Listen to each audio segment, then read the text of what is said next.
Here's I'm going to show you the exact way to hide photos in your Notes app. First of all, go to your Photos app and open the photo that you want to hide. And now tap on Share and tap on Copy Photo. And now go to your Notes app. Let's create a new note. And here, long press. And you have to tap on Paste. And as you can see, my photo has been added in this note. And now just go back from here. We can see the photo added in note. Now you can go back to your Photos app.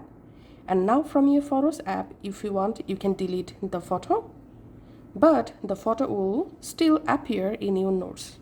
Now if you want to lock the note, you can tap this three dot and tap on lock. And now right here your note password and tap on OK. And as you can see, the note is now locked. So this is how we can actually hide notes, photos in our iPhone Notes app. Thanks for watching.